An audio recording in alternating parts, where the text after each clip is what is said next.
one area God is training us. I would the enemy has taken charge of that possession in my spirit. So just what is the prince of this world is coming? But because Satan was even in negativity in your spirit.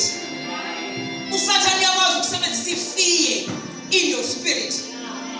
If fear is a place in your spirit, I do you are like God. Doubt, Satan was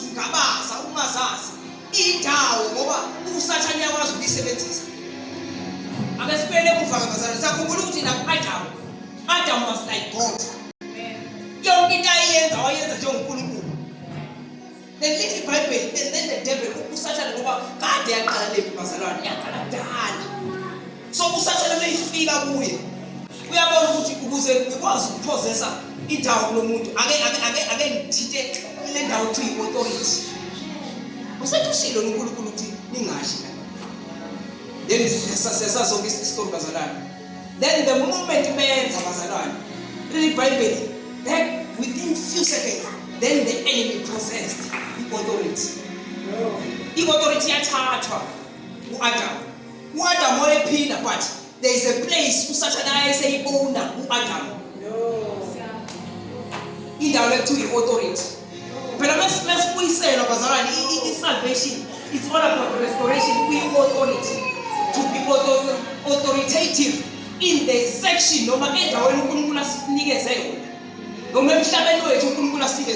Amen. So the time Adam emptying authority, then Satan was Adam was owner authority.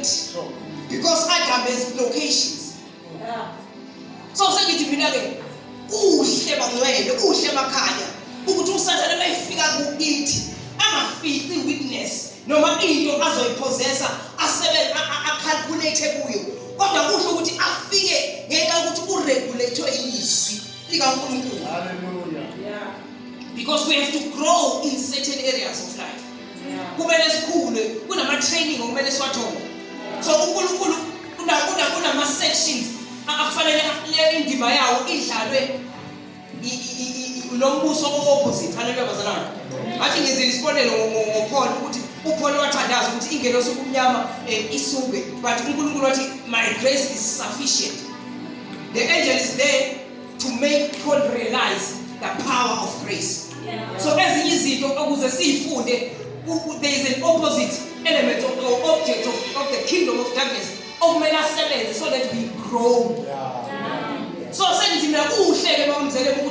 no Satan fika ezoqeda process oqeda yonke into ekhaya no befaka isikolo ukuthi uregulate izwi. There are areas okumele ukhule kuwo rather than ukuthi afike kuwe ngenxa ukuthi there's a place that he has possessed upon your life. Amen.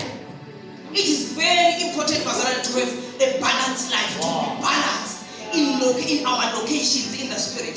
Because Satan uyazi ukuthi thina vele uNkulunkulu waphefumula umoya wakhe kithi.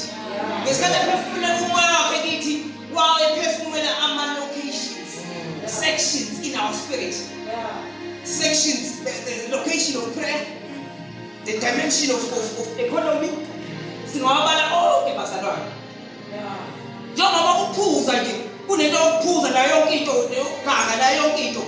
It is because the enemy has possessed a place in your spirit. He has taken charge in your location. Put a dimension of what I in the but this seat as sitting down. So we see operated now. Hallelujah. So you know, tell us how much charge was allowed. This says again, it goes in a batabash, no matter we never have a batabash. When the enemy comes upon your life, as a moment regulator is, you know, to make figure. Ngenxa yokuthi kunendawo aseyitholile kuwe aoperator ngayo. Kuningi bazalwane esesisale kuphepheleni yabo yefana nalekela le area of discipline. The area of discipline. The area of economy. Besikhuluma la ngayo ngaphendle isikhathaza kakhulu the area of economy. Any area area of area of holiness, area of holiness, character, the character of God. Discipline, economy, then the character of God. Those lama areas usathana wahlasela kakhulu. He takes charge upon these areas. Uthola ukuthi emoyeni wakho, by the grace of God, you excel in other areas. But when it comes to an area, let's say the character, akwenze ngalendlela okwenzeka ngayo. Uthola mhlawumbe wenze usuku. So you are trying to fight this certain addiction. But let me tell you the secret. It is because you have given the devil the place. He is owning that place. How much more?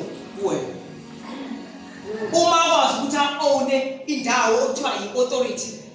How much more? So it is better bazalwane ukuthi usathane befike ezohlasela afike ngenxa ukuthi uregulated yizwi kaNkulunkulu. He must be regulated by the word of God. Ungamnikeza igulo mhlawumbe ungaqeda ukudla emakhabetheni okwesikhashana ungayephula inhliziyo yakhe but ungawuthinti umphefumulo wakhe. That is the regulation of God sometimes. Akusabantu asifani inkinga zethu ayifani. But it is very tragic bazalwane kuyadabukisa when siza njalo enkonzweni sizokhonza but kune area emoyeni wethu usathana azi ukuthi hayi le yabona le engathandaza enze yonke into but le area ngisayiphethe le area yami. Yabona le area yomtholo le ngisayiphethe le. Yabona le area yokuphuza le ngisayiphethe le. Yabona le area ye poverty ngisayiphethe le isaphethwe yimi. Because we have given him in our spirit the area. Ukhulumile bazalwane umpostoli uthela ukuthi iyo indaba la ikithi. Sasingabe sidlala ngoNkulunkulu bese siyabiza ngoba bese sibiza still usebenzisa umuntu. Because there are locations in our spirit. So the moment you understand ukuthi ngubani uNkulunkulu, ama locations akahamba kanjani, then it will be easy to identify ukuthi isitha singene kanjani futhi sikhishwa kanjani. Because he is possessed. Adam.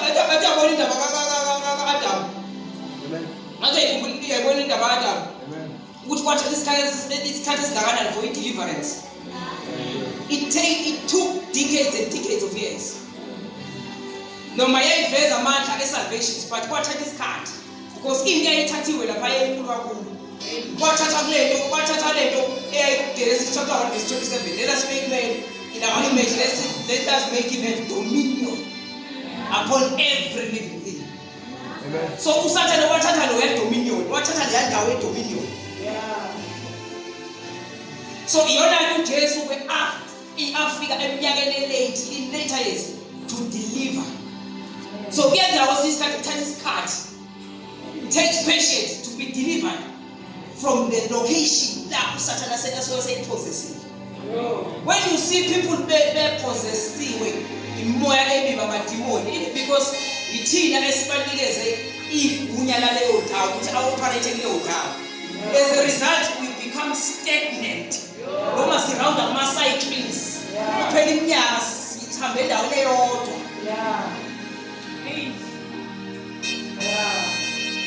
For God to deliver us, He will deliver us through His word, and through His presence. But it also involves a process of you acknowledgement. That a place has been possessed. You understand what I'm saying? A certain area in your life has been possessed. Hallelujah. So ilokho bazalwane uMongcwele abheke into yakho number 1 only yeyintaba ekhuluma ukuthi not all mountains they have the presence of God. Some mountains enemoya enamarenke angaphezulu kwamarenke kwerenke osifikelela. So you have to acknowledge whenever you want to go to the mountain, you have to acknowledge the presence of leaders ababeke phambi kwakho. so that bezokwazi ukuthi be-protect, because it's a matter of equality. Hallelujah, bazalwane. Number 2, la-ke sifunde khona John chapter 14 verse 30, uJesu uthi, the prince of this world is coming, but he has found nothing in me. But lokhu konke okwenzakalayo empilweni yami for years kwenzeka ngenxa yokuthi kumele ufezekiswe imbali. In other words, yonke into eyenzeka phezu kwempilo kaJesu bazalwane, it was regulated by the word of God. Yayiprofethiwe, kwakhulunywa ngayo eminyakeni yadlule yaze yafezeka. Ayikho, because ukube kuthiwa uJesu wamnika indawo, i-area uJesu, mhlawumbe namanje ngabe sisacinga igazi elinye elingcole elizokwazi ukuthi lihlangule, likwazi ukuthi lisindise, because uSathane wayefuna ukwenza ukuthi sibe stagnant njengebandla, singayitholi isolution esonweni. Hallelujah, bazalwane. So ingakho-ke ingatholakalanga indawo kaSathane ukuthi angakwazi ukuthi ayi-operate kuJesu. Hallelujah, bazalwane. So nathi-ke we have areas in our lives that we need to acknowledge ukuthi there is a presence, either there is a presence of God or there is a presence of the foreign spirit in that area, and there's a way to be delivered in that location. Because umuntu bazalwane akanayo imithombo yokuphila kuphela, but he has location in his spirit, and those locations bazalwane, they need to have a balance, they need to be balanced. Ngiyacela bazalwane siphakame sonke samukele umpostoli sengizothandaza egameni likaJesu. Hallelujah.